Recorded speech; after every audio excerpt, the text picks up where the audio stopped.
असांजी इज़त अफ़ज़ाई कई आहे इन ते मां तव्हां सभिनी दोस्तनि जो सवादो आहियां।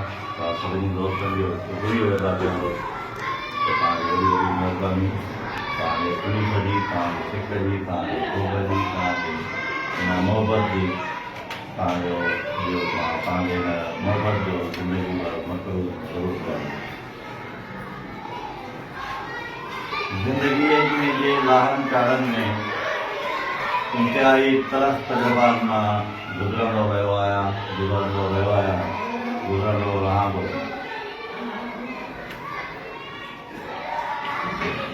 काफ़ी शयूं असां हिते कचहरी में डिस्कस कयूंसीं।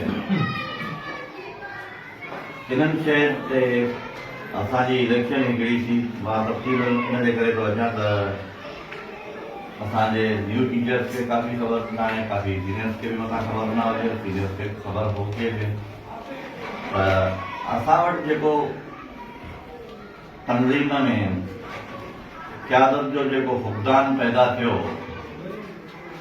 2020 वारी इलेक्शन में, जंहिंमें अॼु ॾींहं ताईं प्राइमरी उस्ताद जेको हिकिड़े बंदि गली में जी रहियो आहे, जेएसपी 14 स्केल में अपॉइंटमेंट थे, पीएसपी 14 स्केल में अपॉइंटमेंट थे, जेएसपी प्रोमोट थी, एसएसटी थे, एसएस थे, एशएन थे, 18, 19, 20 ग्रेड ताईं वञी सघे थो। प्राइमरी टीचर टाइम स्केल खां सवाइ हुनजो को बि तायुल कोन्हे को, जेको नई भर्ती थी आहे उन नई भर्ती जे लाइ बि टाइम स्केल जो को बि मुजरिल कानून या मुआविज़ थियल कानून कोई बि स्ट्रक्चर हिन वक़्त ताईं मुयसर न आहे। वॾे अफ़सोस जी ॻाल्हि आहे, जंहिंजे लाइ दोस्तनि जिदोजहद कई। असीं हिकिड़ी प्लानिंग कई, जंहिं प्लानिंग तहत 7 जुलाई ते हिकिड़ी प्रोटेस्ट कराची में थी, जंहिंमें असांजे मरकज़ी सदर पोयां पेर कया, जंहिंमें तनज़ीम जो इमेज अॼु ॾींहं ताईं किरियो आहे, जेको बहाल उहो मोराल बहाल ई न थी सघियो आहे, जंहिंजो अॼु ॾींहं ताईं सॼी सिंध में उस्ताद लोड़े थो। बायोमेट्रिक जो जेको सिस्टम आहे उहो डिस्ट्रिक्ट लेवल ते आणण या डायरेक्टरेट लेवल ते आणण जे लाइ बि कोशिशि हुई, जेको अॼु ॾींहं ताईं सेक्रेटरेट में अरबे रुपयनि जो हुन ते कारोबार हले पियो। माण्हू लखे रुपया भरे करे हुनखे ब्लैकमेल करे बायोमेट्रिक अधु राति जो बि चेंज कंदा आहिनि, न त उनजे लाइ कानून आहे त बाबा हीअ प्रोफार्मा भरे ॾियो, हीअ शइ भरे ॾियो, न त तव्हांजी हीअ शइ न थींदी। मुंहिंजे पंहिंजे तालके में ई ख़ुदि ग़लति माण्हू एंट्री थिया आहिनि, जेकी ग़लति तरीक़े सां बायोमेट्रिक चेंज कराया आहिनि। ॿारनि हिन वक़्तु असां इंतिहाई ॾुखियाई वारे दौर में, इंतिहाई सख़्ती वारे दौर में हिकिड़ी ईअं सम्झो त तइलीम खाते में प्राइमरी सेक्टर में लाक़ानूनीयत जे दौर मां गुज़री रहिया आहियूं। मरकज़ी क़यादत जी बदतरीन नाअहली ऐं कारे दौर जे करे असीं सभु उस्ताद लोड़ियूं पिया।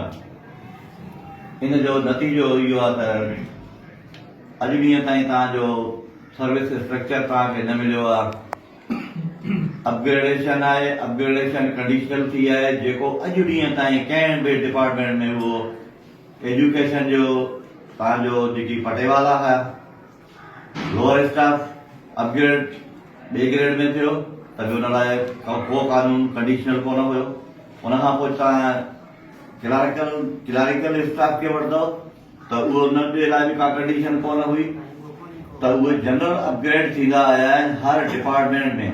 असांजे लाइ कंडीशनल अपग्रेडेशन शुरू कई वई त कंडीशनल अपग्रेडेशन ते एक्सकंडर त न आहे, हीअ शइ त न आहे, इहो शइ त कोन्हे। त असांखे ज़हनी हिरासमेंट, ज़हनी तज़ब्ज़ुब, ज़हनी इज़्तिराबी कैफ़ियत खां गुज़रणो थो पए। उनजे बावजूद बि असां पंहिंजे इन फ़राइज़ खे अंजाम ॾियूं था।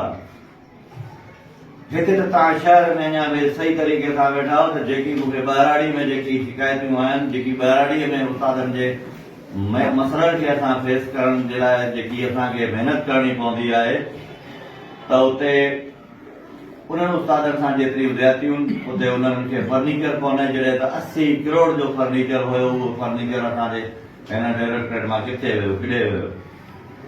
उहो फर्नीचर काफ़ी बंगलनि ते वियो, उहो फर्नीचर काफ़ी मनपसंद